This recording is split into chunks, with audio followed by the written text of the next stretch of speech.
Okay, update po natin ng kaganapan dito sa place ko. Today is September 30. So nandito kami sa gilid ng bahay at kami ay nagtatanim ng fortune plant. As you can see, dyan po ang aking dakilang assistant na paspasan, naghuhukay ng butas para pagtamna ng fortune plant. Ang purpose po ng fortune plant na yan, tinanim sa gilid to block yung sun kasi mainit. East and west ang orientation ng bahay. So itong lugar, itong side na to, yung fireball na yan ay mainit. So lalagyan namin ito. Kikita nyo sa kabilang side, yan yung tinanim ko. Ako mismo nagtanim niya yung fortune plant last 2019. So 4 years ganyan na sa kalaki. Mas malaki pa sana yan kung may alaga. So yan. So dito naman sa bandang ito, yan o, napakaganda po na shade yan. Napakalaking shade. Ang daming sumisilong dyan.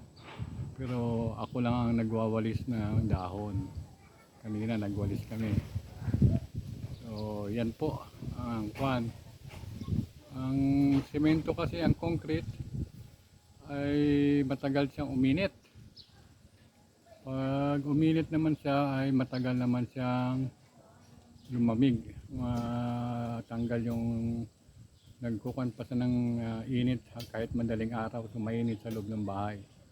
So yan ang aking solusyon. Environment friendly pa, may carbon capture pa yung mga fortune plant. Ayos talaga, di ba? And plant and forget naman itong fortune plant, hindi naman alagayin ito. So yan, 2 minutes. Dagdagan pa natin ng konting video. So yan, yung aking papaya na medyo payat. At yun doon sa dulo, tinanim kong fortune plant noong 2020, 2021 I think, 2021. So yan ang 2 years. Ito ang bago kong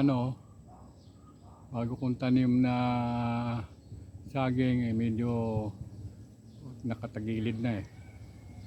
Okay. At yan ang aking bakod, tinaniman ko rin ng bougainvillea, overgrown na. At saka yung yung kamuting kahoy, ganyan lang yan, hindi ko na yan, parang kukuhanan ko lang ng yan, ng mga pantanim. Stop na po tayo.